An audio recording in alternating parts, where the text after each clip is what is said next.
Bonjour à toutes et tous. À la demande de la Fédération française et de Francis Clar, j'ai présenté à Bourges en avril une, une petite présentation qui est celle-ci, dont l'objectif était justement de donner l'importance à l'équipe pédagogique, l'importance des FI à ce que les FI communiquent et échangent en équipe dans le cadre de leur activité. Je suis Dominique Harix, je me présente, je viens de l'aérien aussi, je suis pilote de ligne retraité, j'ai fait très peu de vol à voile, mais j'ai beaucoup travaillé dans ce domaine-là en tant que responsable niveau professionnel du 747 à Air France. J'ai dirigé des modules d'entraînement contrôle périodique en lien avec les responsables de formation, de sécurité des vols, d'analyse des vols. J'ai dirigé des équipes d'instructeurs et bien sûr contrôlé des instructeurs. J'ai un regard qui est un peu humble par rapport à l'activité voile à voile, et pour que ce soit solide, j'ai demandé à participer en visio à une formation de FI. Bon. J'ai capté beaucoup de choses finalement. En même temps, je suis venu à Puy-Vert, dans un centre formidable, dans un cadre formidable, pour pouvoir également capter des images, des sons, une ambiance, et j'ai trouvé tout ce système-là, le vol à voile, très attachant, et dont même le vol moteur pourrait s'inspirer, beaucoup. Cette présentation d'environ 40 minutes, juste précise le contexte qui est particulier, lié à beaucoup de changements. Et ensuite, je considère le FI planeur avec son stagiaire et le FI avec les autres FI, le FI en équipe. Je présente quelques petites notions de facteurs humains, j'ai fait pas mal de facteurs humains et j'en fais beaucoup encore, même dans d'autres domaines. D'autres domaines que l'aviation, et c'est toujours très intéressant parce qu'en fait on s'aperçoit que les erreurs sont les mêmes. Avec justement quelques thèmes, l'erreur, la perception et la conscience de la situation, la communication, le doute, la notion de doute qui est importante. Alors, bien sûr, je pourrais en parler beaucoup plus longtemps, mais ces quelques petits thèmes sont importants. Et à un moment, lorsque j'ai participé à des formations d'instructeurs, j'ai entendu le TEM c'est quoi, et j'ai trouvé que ce n'est pas inintéressant, juste faire une petite approche TEM la plus simple possible. Oui, ça change beaucoup, il y a beaucoup de choses qui changent pour les FI, et je l'ai bien perçu dans les réactions, les commentaires des FI lors des stages d'instructeurs. Bien sûr, il y a la réglementation qui s'impose avec les normes, les directions, les EASA, les DTO qui arrivent depuis 2020, la réglementation au niveau de l'entretien, au niveau de la formation.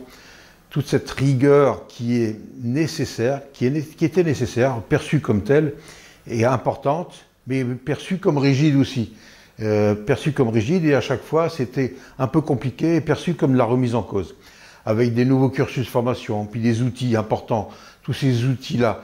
Le TEM, la notion de TEM est une notion, et pourtant on en fait sans le savoir, mais c'est une notion qui est très utile en approche TEM pour l'instructeur, comme pour le stagiaire, comme pour l'équipe des instructeurs. Après, il y a des termes que je ne connais pas. Gaz-esso, j'ai entendu que c'était une usine à gaz moderne, rigoureuse, mais c'est chronophage. Elle est importante, c'est un outil qui est formidable, mais il faut maîtriser. Et puis c'est considéré, c'est perçu comme tel, une usine à gaz. Et puis d'autres outils que je ne connais pas d'ailleurs, mais je suis allé voir un peu ce que c'était.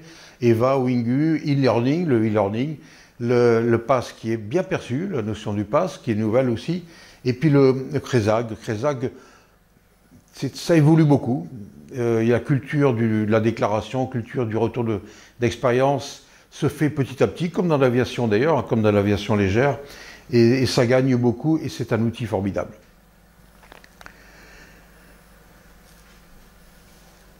Mais c'est perçu comme on demande du concret, du pragmatisme, et ça c'est vraiment une caractéristique des FI planeurs et que j'ai bien apprécié parce qu'on le perçoit tout le temps, ce besoin de concret, de pragmatisme, et c'est très utile. Le milieu du planeur, c'est un milieu qui est particulier parce que l'esprit d'équipe, on le voit tout le temps. Tout le temps, là je l'ai vu ce matin, chaque fois que je vais participer en observateur à un stage de planeur, c'est extraordinaire de voir la disponibilité de chacun par rapport aux autres, l'écoute, la vigilance et la notion d'entraide, et c'est hyper important, la solidarité, la camaraderie, on a fait confiance et on vérifie tout le temps. Et ça, je le vois en permanence et c'est un outil formidable. Formidable, et il faut que cet esprit-là transparaît également vers les FI et les équipes de FI. Les instructeurs, ils se voient peu finalement, ils sont toujours en l'air, ils aiment voler, ils sont passionnés, bénévoles, ils sont toujours chacun avec leur stagiaire, ils veulent voler, et puis la paille, ça passe après. C'est ce que j'ai perçu, et c'est un vrai sujet. Ils sont aidés par des outils qui sont bien utilisés, mais il faut bien les utiliser. Et se coordonner et travailler ensemble, c'est pas simple. Et je comprends ce que m'a demandé la fédération et Francis Clar. Ce qu'ils m'ont demandé, c'est appuyer sur la nécessité de travailler en équipe. Et c'est vrai que c'est pas simple non plus.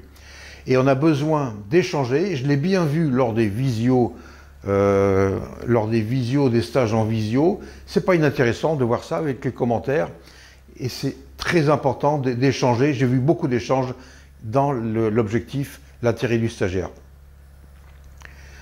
Et puis les instructeurs ensemble, on entend, on voit, j'ai vu des retours, des commentaires. J'ai une difficulté qui est la checklist d'atterrissage, j'ai beaucoup de mal à leur faire faire. Ça, c'est un commentaire d'un FI vers les autres. Checklist vente arrière, mais c'est que du pilotage. Ensuite, il n'y a pas de checklist après atterrissage. Peut-être que tu charges trop le pilote, vas-y doucement. Et des échanges de FI. C'est intéressant et ça démontre qu'il y a besoin d'échanger. Comment ce que tu fais en démonstration, ça peut se travailler au simu, de bien séquencer, etc. Et c'est très utile. Et ces échanges-là sont importants. Ils démontrent qu'on a besoin de ça pour le stagiaire. Comment vers le stagiaire? Alors ça, c'est de façon générale, à chaque fois qu'on a un stagiaire dans tout métier, je fais des présentations, des formations dans d'autres domaines, et c'est toujours la même constante. 1. Le maître, le stagiaire, mais vous le savez les filles, mais j'appuie sur le fait que c'est très important. Le mettre en position favorable d'apprendre, en position favorable même d'être contrôlé. De l'empathie, on peut toujours casser n'importe qui, tout le temps. S'adapter à son stagiaire. Instauré par le ton, la confiance et le dialogue. Il faut qu'il y ait un retour. Il faut permettre aux stagiaires de s'auto-instruire et de s'auto-détecter et de s'auto-contrôler. On l'amène à déceler lui-même. C'est comme ça que c'est le plus efficace. On l'aide par l'adhésion au remède, c'est-à-dire donner du sens. Pourquoi, comment, et on donne du sens à ça. Et se servir de toute opportunité. Il se passe sur un vol toujours des petites choses importantes, mais qu'il faut déceler. Et on décèle, tiens, là, il y a matière à profiter de ce qu'on a vécu en débriefing, de ce qu'on a vécu aujourd'hui sur un vol, pour parler, en saisissant l'opportunité de démontrer un aspect, une théorie, ou bien un comportement. Synthétiser après un vol, mais lui laisser toujours quelque chose dans sa valise qui reparte avec ce qui est important, pour que ça rumine pour lui. On peut parler pendant des heures en débriefing. Il faut qu'il ressorte lui avec des choses importantes. La sécurité est composée une addition du réglé. Du réglé, on prévoit ce qui peut se produire, on crée a priori une procédure, on crée une checklist, on dit voilà ce qui est intéressant à faire, et puis, il y a le quotidien. Il y a la sécurité gérée au quotidien parce qu'on est amené parfois à s'adapter. On ne peut pas tout prévoir et le quotidien et les activités et les retours, le retour le soir et les échanges démontrent que parfois il se passe des choses qu'on n'avait pas forcément prévues. La sécurité, c'est bien la somme des deux. Mais pour passer en géré, il faut pouvoir être alerté par le FI, alerté sur si tu fais ça, il peut se passer ça. Il faut l'entendre ça, il faut lui donner du sens. Le stagiaire au centre de tout ce groupe-là. Et il faut pour ça que les FI présentent la même méthode. Ils ont tous le même discours et les mêmes termes. Bien sûr, il y a des particularités liées aux personnalités. Avec un tel, il attache plus d'importance à ça. Avec un autre FI, ce sera ça. Mais il ne faut pas donner, surtout pas donner aux stagiaires l'impression de cacophonie. Il ne faut pas donner aux stagiaires l'impression qu'il y a des égos qui s'additionnent et qui le rencontrent les uns après les autres. Il ne faut pas que le stagiaire dise « avec lui, tu auras ça ». Alors, il faut essayer par le même discours, les mêmes termes, la même rigueur, et par le fait de se coordonner ensemble, entre instructeurs, mais il faut que les transmissions soient les mêmes et qu'on ait le même objectif. Il faut vraiment que le stagiaire ait l'impression d'être au milieu d'une équipe de FI. Quand il passe du FI1 au FI2 au FI3, il y a bien une continuité et il n'y a pas de « avec lui tu auras ». Comment? Le FI avec son stagiaire. D'abord connaître les procédures. Ensuite, donner du sens. Je disais tout à l'heure, donner du sens pour expliquer pourquoi on fait comme ça et qu'est-ce qui pourrait se passer en donnant du sens. Montrer en exemplarité. S'il n'y a pas d'exemplarité, tout se casse la figure. L'accompagner avec humilité, c'est-à-dire bien faire percevoir qu'il peut se passer des choses, je peux me tromper aussi, et on est ensemble pour l'améliorer, lui, le stagiaire. Mais ensemble, avec humilité. C'est pas de la modestie, hein. C'est savoir ce qu'on peut faire et l'erreur possible de la part du FI autant que de lui-même. Faciliter sa compréhension par lui-même, essayer de l'aider à ce que lui dise à un moment « Ah ça y est, j'ai compris ». Le faire détecter, analyser et corriger son erreur. Le meilleur contrôleur, c'est lui-même, c'est le FI. Et en fait, c'est lui-même, c'est le stagiaire. Et le FI, lui, eh bien, il est qu'un guide qui l'amène, le stagiaire, à s'auto-débriefer lui-même. Et toujours débriefer, bien sûr, mais ça, je sais que vous le faites, toujours débriefer. Et ensuite, ce vécu-là, ce vol-là, les partager. Partager avec les autres FI. Après une journée de vol, il y a matière à échanger entre stagiaires, matière à échanger entre FI et stagiaires, et matière aussi à échanger entre FI eux-mêmes. Toujours débriefer.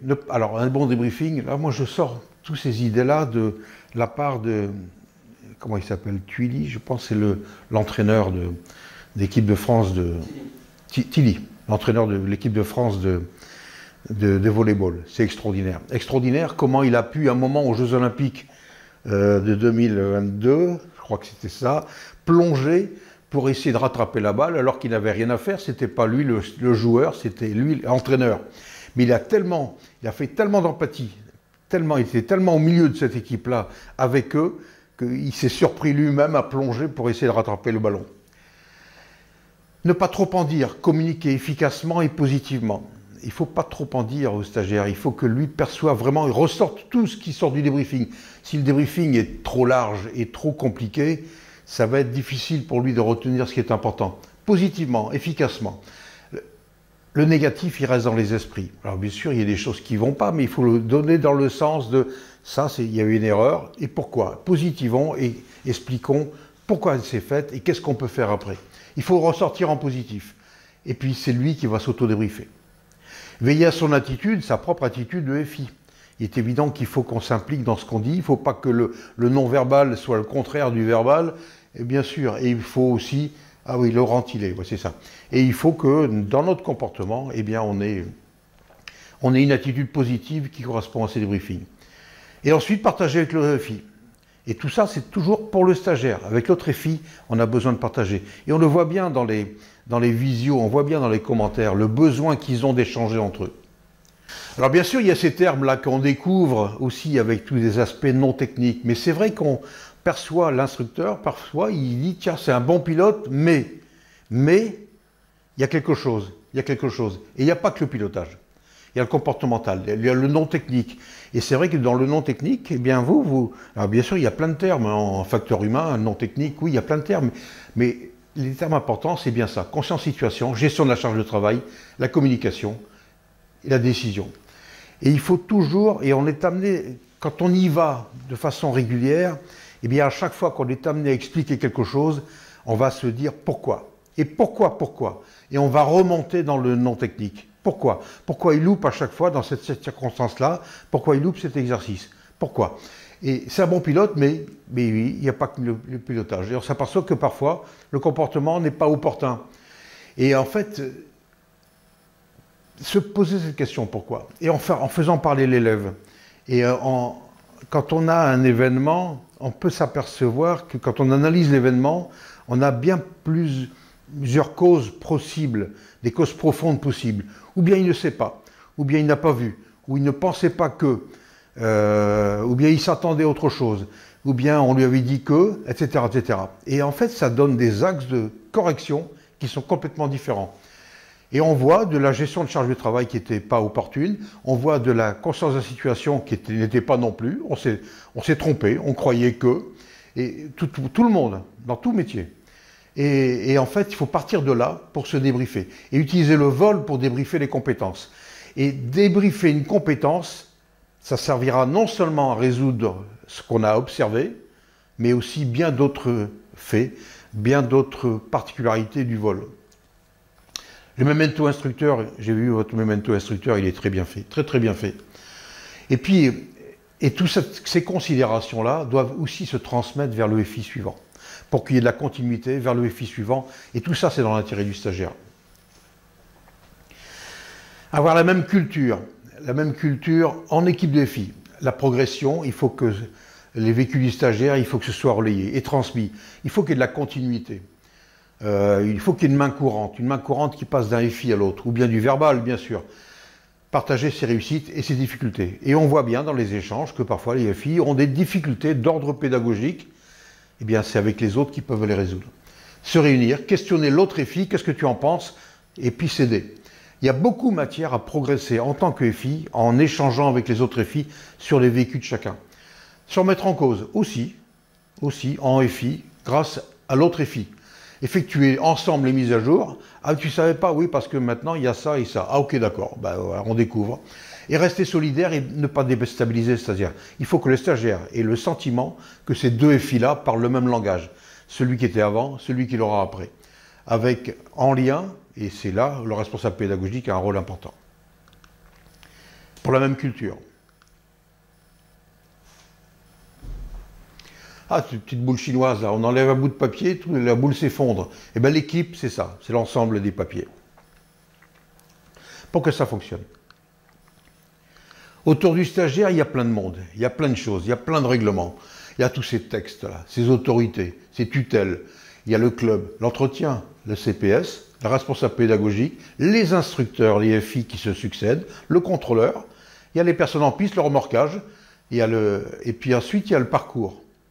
Les briefings, simulations, formation, les vols solo, le test. Et puis il y a le contexte, important aussi à considérer. Parce que parfois en débriefing, ça va, tu vas bien, au petit café, ça va, tu vas bien, oui, mais. Et c'est important de considérer que le stagiaire, il a d'autres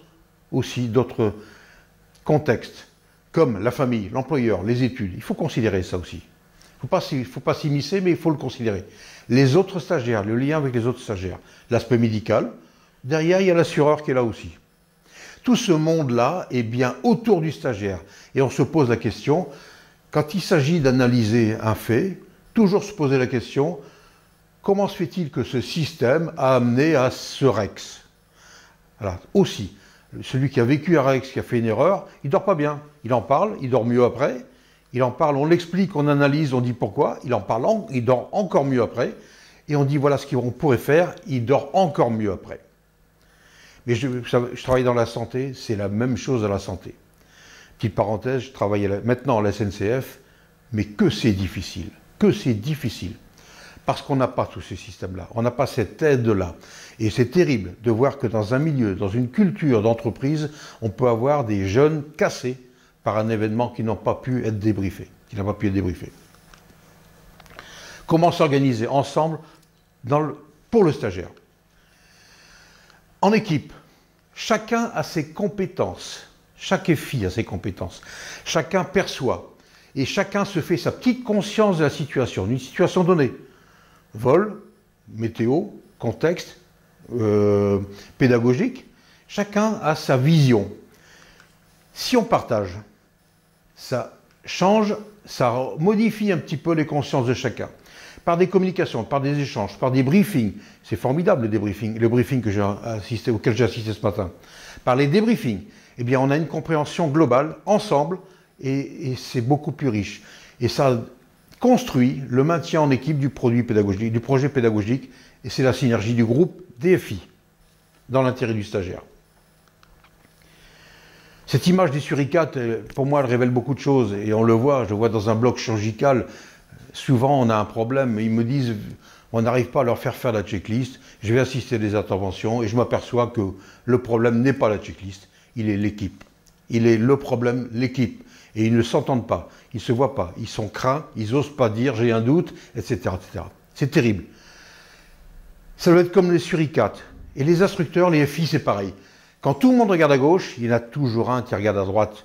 Ça, c'est les suricates, pour protéger leurs petits, les prédateurs. Eh bien, en équipe, FI, parenthèse, en bloc chirurgical aussi, soyons comme ça. Quand tout le monde regarde à gauche, il y en a un qui regarde à droite et c'est peut-être lui qui a raison. Entendons celui qui voit la chose différemment. Différente et complémentaire. Quelques thèmes maintenant sur les facteurs humains. Bien sûr, quelques thèmes. Il y a beaucoup de thèmes facteurs humains, on les connaît tous. Mais juste quelques petits focus intéressants pour l'équipe des FI.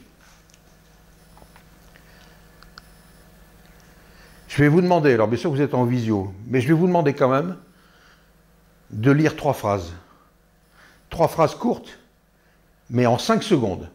Vous avez 5 secondes pour lire et retenir 3 phrases. Vous êtes prêts? C'est parti.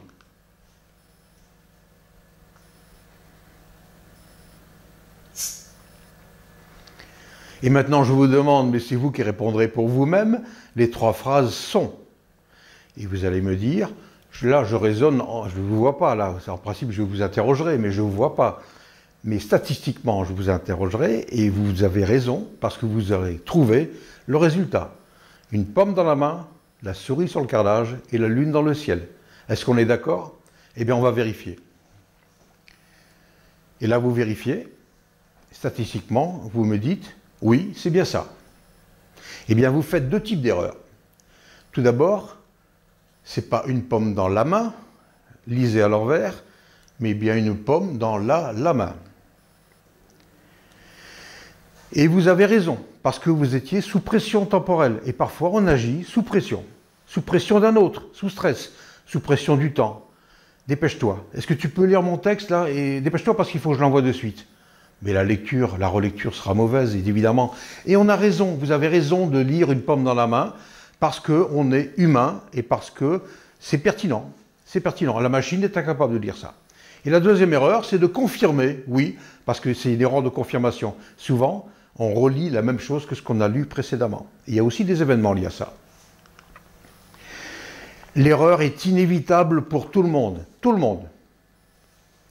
C'est un bon pilote, mais le comportement est inadéquat. On le voit, il faut chercher pourquoi. 80%, et j'ai fait des audits en sécurité aérienne, en aviation de ligne, je trouve bien 80% des facteurs contributifs ou influents, d'accidents sont liés à des erreurs humaines. Notre-Dame de Paris, il y a du facteur humain, c'est évident. Bretigny, il y a du facteur humain. Le cerveau humain privilégie, et c'est parce qu'on est bon qu'on fait des erreurs. C'est parce qu'on va au plus vite, parce qu'on fait le tri de tout ce qu'on perçoit. On perçoit tellement de choses avec nos 5 sens, et on fait le tri pour aller chercher ce dont on a besoin. On gagne du temps, on fait à la place de l'autre, et parfois dans un contexte particulier, et on essaye d'aller au mieux. L'erreur et l'intelligence sont 2 faces d'une même pièce de monnaie. Et on a besoin des erreurs. On a besoin des erreurs, il faut arriver à dire cette erreur est intéressante.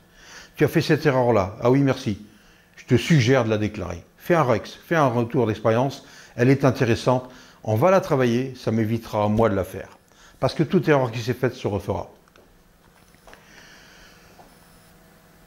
D'abord, on va la travailler pour l'éviter, éviter de la refaire, ou bien pour la rendre détectable. Et je vois des REX. Alors bien sûr, c'est des petits. Je suis allé chercher des REX sur la fédération. Et il y en a, bien sûr, des REX. Il y en a. Et des facteurs humains, il y en a. Un autre instructeur me signale que le trolley est toujours en place. Et là, c'est intéressant à analyser. Et on va trouver du facteur humain. Lors de la détente du câble, j'ai entendu que mon candidat instructeur réagisse. Les visites prévol à 2 devraient, à mon avis, être évitées. Le treuillard a interrompu les 2 treuillés, les planeurs étant au sol, car il n'était pas possible de se comprendre. Lorsque mon portable s'est mis à vibrer, je me suis rendu compte qu'il était tombé dans la fente de manœuvre du train. Il y en a des REX, et il y en a plein de choses, et c'est intéressant de les analyser. Il est toujours formateur de demander au stagiaire de déclarer lui-même l'événement, et c'est toujours intéressant de dire, c'est intéressant, déclare-le. Et si on dit au stagiaire de déclarer lui-même, eh bien, il va faire profiter le système, et il va l'aider, lui, dans ce réflexe qu'il y a de faisons profiter les autres.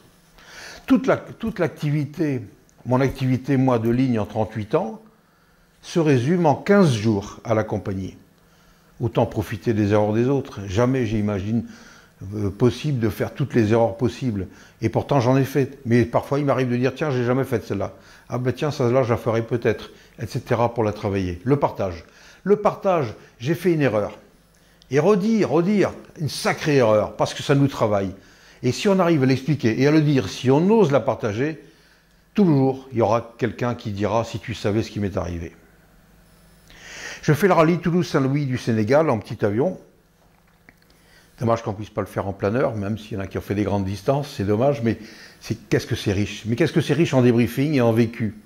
Et je vais simplement vous dire une erreur que j'ai faite moi avec un médecin que j'avais rencontré lors d'une formation. Il m'avait dit à la pause, je pilote un peu, vous ne voulez pas qu'on fasse le rallye Toulouse-Saint-Louis? J'ai réfléchi 5 minutes et on est allé. À un moment, on s'est trouvé au sud du Maroc. Au sud du Maroc, avec 2 pistes, c'était La Ayoun.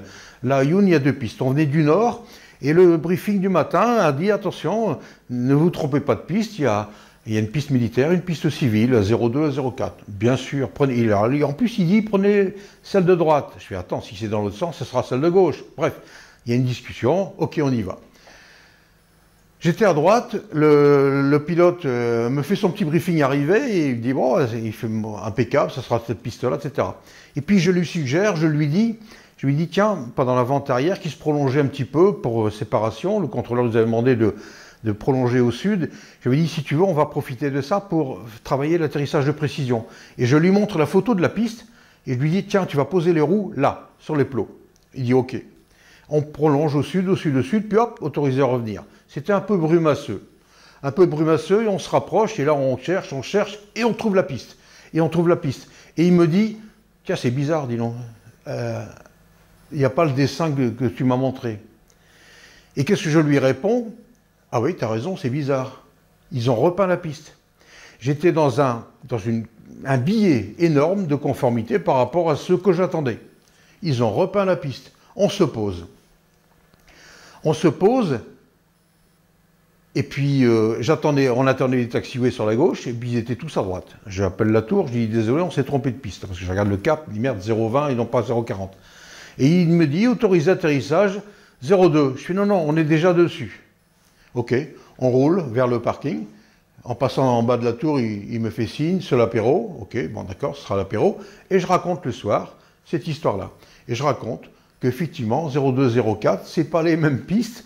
Et la seule action corrective, la seule chose qu'on en a déduite, nous, mais qui est évidente pour tout le monde, même quand on fait des arrivées à New York avec la 13 gauche et la 13 droite, à chaque fois, c'est un peu brumasseux, on n'est pas sûr, eh bien, on sait que c'est la bonne piste, c'est bien la droite parce que je vois la gauche. C'est parce qu'on voit l'autre qu'on est bien sur la bonne piste. Bon, c'est un exemple d'erreur. C'est juste pour dire que c'est pas facile d'annoncer son erreur parce que tout le monde a rigolé et c'est très bien. Tout le monde a rigolé, mais tout le monde a perçu quand même quelque chose. Et on en déduit ceci, c'est bien la piste droite parce que je vois la gauche. La perception, c'est quelque chose de terrible. Il y a beaucoup de choses qui sont liées à la perception et dans tout métier, pareil. Et des erreurs de décision sont liées à une perception incomplète. Je vais vous demander d'observer une énigme, pas une énigme, pardon, mais un tour de carte. Un tour de carte et on va deviner. Le tour de carte. Bonjour, je suis Philippe, voici Loon. Nous allons vous présenter le grand tour de cartes aux couleurs changeantes. Pour ce faire, j'ai pris un jeu de cartes à dos bleu. Je vais prendre le jeu et l'étaler comme ceci sur la table. Maintenant, je vais demander à Loon de choisir une carte au hasard. Très bien, Philippe. Je vais choisir celle-ci. Très bien. Loon a choisi une carte au hasard dans le jeu. Maintenant, ce que je vais demander à Loon, c'est de nous dévoiler la carte.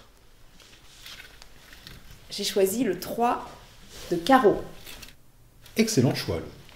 Ce que tu vas faire maintenant, c'est de me mettre la carte dans le paquet. Comme ceci. Très bien. Voici. Et je vais prendre le paquet et l'étaler sur la table afin de retrouver le 3 de carreau. Pour l'instant, rien de spectaculaire, rien de magique. Sauf que le 3 de carreau a toujours le dos bleu. Maintenant, sur un simple claquement de doigts, comme ceci, toutes les cartes ont le dos rouge.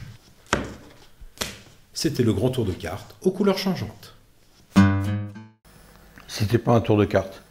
C'était, c'était comment dire, les couleurs changeantes, elles sont pas là où on s'attendait. On a essayé de comprendre le tour de cartes, mais c'était pas le tour de cartes.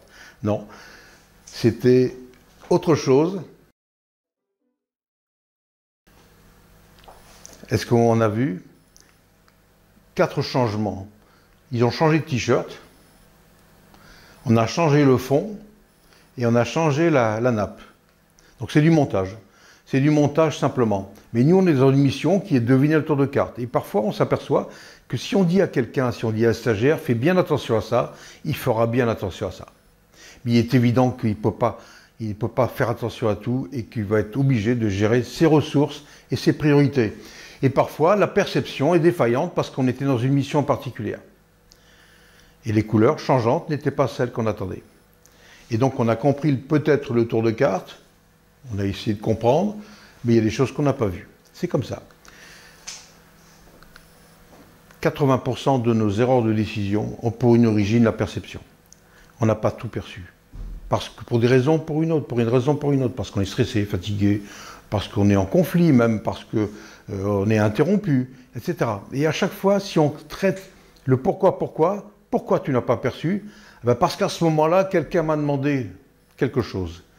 Et bien on s'aperçoit que le travail à faire, c'est bien de la gestion des ressources, c'est de la gestion des priorités, et c'est qu'est-ce qui est important à ce moment-là, et il faut gérer l'interruption de tâches. Donc c'est bien du comportement non technique.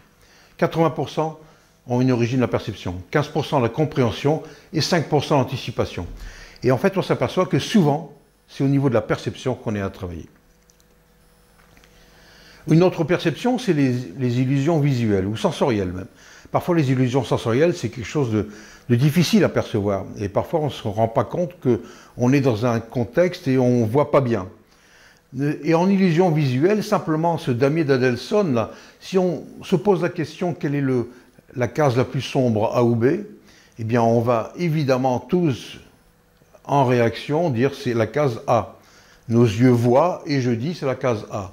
Et en fait, nos yeux voient, on accumule des pixels, mais notre cerveau dit j'ai vu ça. Mais si on masque les autres cases, on s'aperçoit que A et B sont de la même couleur. Et c'est terrible parce qu'on peut le faire 50 fois. Je vous présente en dynamique, c'est complètement différent.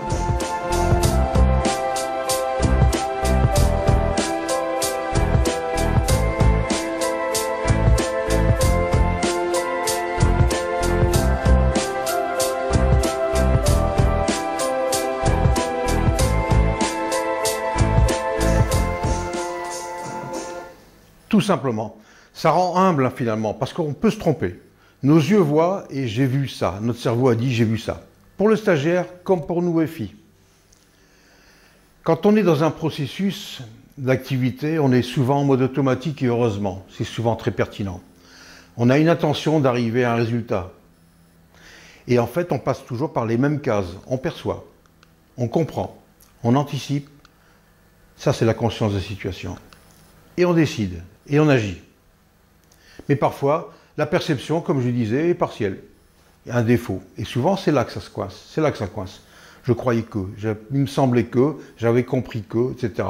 Parfois par des biais, même des biais de perception. On s'attend à voir quelque chose et on voit ce qu'on a envie de voir.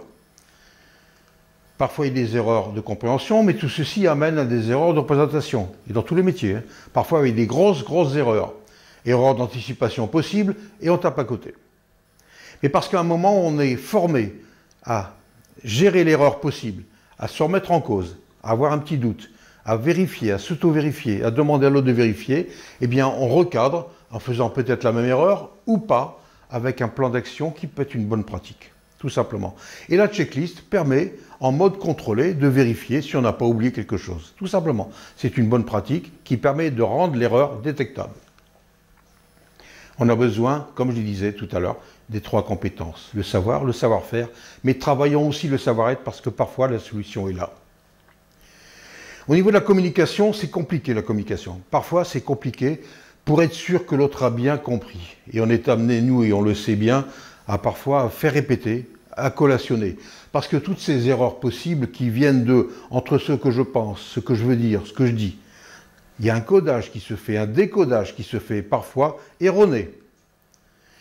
Ce que je pense avoir entendu, ce que je veux avoir entendu, ce que je pense avoir compris, ce que je veux avoir compris, et finalement ce que j'ai compris, parfois il y a un sacré décalage. Il y a un sacré décalage, et parfois il y a une grosse différence entre larguer et larguer. Si on ne précise pas le contexte, parfois il y a des mots qui ne veulent rien dire. Et parfois on confirme. J'ai les commandes, tu as les commandes. Et c'est la seule méthode pour être sûr que l'autre a bien compris. Le doute. La notion de doute, la culture du doute est une notion très importante et très positive. Avec le stagiaire, il faut valoriser la culture du doute, permettre le doute, entendre le doute, oser dire à soi-même, mais c'est pas facile, j'ai un doute.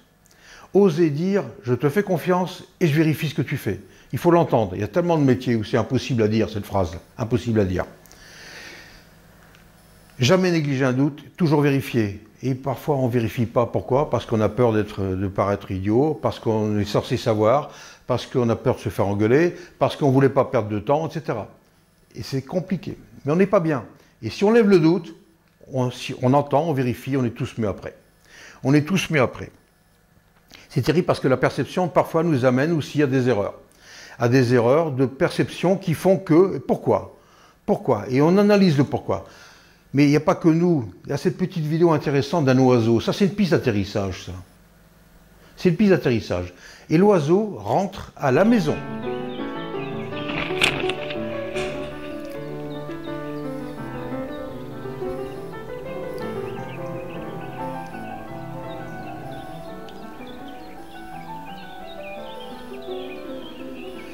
Et là, il raisonne, là.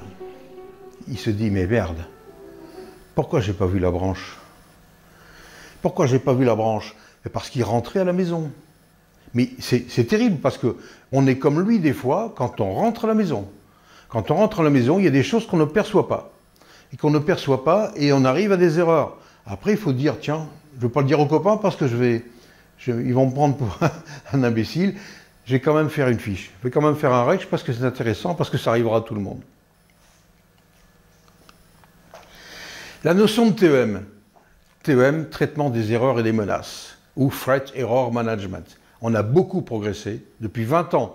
En ligne, c'est par le facteur humain qu'on a progressé. C'est pas vraiment par des systèmes, par des avions, par des techniques. C'est vraiment la considération du facteur humain. Et l'approche TEM, qu'elle se situe en briefing, en activité ou en débriefing, est un outil formidable. Formidable. Alors c'est quoi le TEM? Dans un contexte particulier que j'évalue, moi je perçois, j'évalue, j'ai mes compétences, je perçois tout. Je perçois tout. Ça c'est l'idéal. J'analyse bien et je décide. J'y vais pas, j'y vais comment. Et je fais gaffe. Je fais gaffe, c'est faire attention, prendre garde au contexte. C'est faire du TEM aussi, c'est la gestion de l'erreur possible. Mais parfois c'est pas comme ça. Parfois j'évalue pas toujours bien le contexte, et même moi-même, mes compétences, la fatigue, je me suis pas... Et j'en fais une erreur. Et parfois, je fais autre chose, je fais pas toujours gaffe, et je fais des erreurs. La gestion de l'erreur possible, c'est l'outil principal qui permet de progresser et qui permet d'assurer la sécurité. Un bon pilote, c'est pas... Avant, c'était celui qui fait pas d'erreur. Maintenant, c'est celui qui l'envisage. Et on est toujours en train de faire du TEM, même dans la rue. Dans la rue même, on fait du TEM. Là, il y a plein de TEM possibles. Si on voit un enfant jouer au ballon et on voit le ballon qui est derrière un bus, on dit « Oh là là, si le ballon s'échappe » et on ralentit. Et on fait du TEM. Dans une configuration comme celle-là, on fait du TEM. Et on apprend. Et le FI apprend aussi à faire du TEM. On forme TEM. On dit voilà, on forme un enfant à traverser, au feu vert. Et puis après, il y a le contexte. Il y a le contexte, et parfois c'est particulier, il n'y a pas de feu, il y a du monde. Eh bien on l'alerte sur les risques. Et on fait de la gestion de l'erreur dans sa formation, de la gestion de l'erreur possible, et des menaces. Et des menaces. En instruction, on montre, on instruit, on observe, on mesure quoi? La conscience situation, tous les systèmes, l'environnement. Attention, là il y a une menace possible. On identifie les menaces du jour, on les gère, Et on travaille la décision avec cette considération-là, la gestion des menaces et de l'erreur possible. Et par les mises en situation aussi en tant qu'EFI, imaginons que, eh bien, on donne des contextes particuliers, de priorité, de temps, des ressources, on crée des interruptions, on crée des menaces non prévues, où on identifie, où on alerte sur des menaces possibles non prévues, sur la nécessité du lever de doute, l'analyse par l'approche du TEM pour le stagiaire, et même créé en instruction par le FI, c'est quelque chose qui amène à des considérations très riches et très efficaces. Et on utilise des opportunités de ce qui se passe, aussi en situation, en vol, tout simplement pour dire, voilà ce qui peut se passer. Juste un petit exemple là, un petit exemple qui n'a rien à voir, mais ça fait rien. On peut l'imaginer aussi en vol à voile, et je pourrais l'imaginer, vous pourriez-vous en FI le faire aussi. Un escalier. Le risque, Alex est en haut, Robert est en bas. Le risque, c'est quoi? C'est de se casser la figure. Il y a des protections. La rampe, l'éclairage, l'état de l'escalier. Assuré. Il y a des facteurs personnels possibles. En retard, stressé. Et puis en bas, c'est Robert qui dit dépêche-toi. Hein. Il y a des menaces. L'éclairage est mauvais. Il y a un clou qui dépasse, qu'on ne voit pas forcément. On est interrompu par l'autre. Son lacet est défait. Et en bas, il y a une flaque d'eau. Et ça se passe bien. Il descend, impeccable. Mais le FI doit dire attention, il faut percevoir les menaces quand même et identifier ce qui est possible d'arriver. Et les erreurs possibles. L'oubli de ses lunettes, le lacet défait, lecture du livret. Parce qu'il descendait sans avoir allumé la lumière. Il descendait en lisant un livret. Il descendait, avec Robert qui dit dépêche-toi. Il ne tient pas la rampe, il répond à la question de Robert, il est interrompu, il ne gère pas la priorité, il ne gère pas les ressources et la conscience situation. On voit beaucoup de gestion d'erreurs possibles. Et donc ça amène à gérer les erreurs possibles, les menaces, et c'est vraiment très riche. Ça c'est un exemple tout simple, hein. Mais ça permet quelque chose de simplifier la notion de TEM, et en fait on en fait tout le temps. Et en vol à voile, vous en faites tout le temps. Identifiez ça et travaillez là-dessus en débriefing. Voilà, en conclusion, en équipe, on est meilleur. Il faut partager, oser, dire, échanger. Oser dire, j'ai mal vécu, j'ai eu des difficultés dans cette situation-là. Aider l'autre, avoir un regard différent, être sur I4, toujours envisager l'erreur possible et y répondre. Ensemble, en tant qu'FI, avec les autres FI, le FI avec son stagiaire. Rendre possible la détection de l'erreur, avoir un doute raisonnable permanent, un doute raisonnable permanent et s'y arrêter pour lever le doute. Garder le bon sens et le retour au basique et se remettre en cause. Et partager ses erreurs et doutes pour décider ensemble. Voilà ce que je voulais dire simplement, on est plus fort en équipe et ça c'est pour le stagiaire, tout simplement. Je vous remercie. Alors il y a une erreur qu'on m'a dit, là, on ne met jamais de casquette. Effectivement, il a raison. On ne met jamais de casquette, c'est une erreur que j'ai faite, tout simplement. Mais ça, il y en a qui ont rigolé avec ça, et j'en rigole maintenant de ça. Je vais trouver un bob. Merci beaucoup, merci à tous.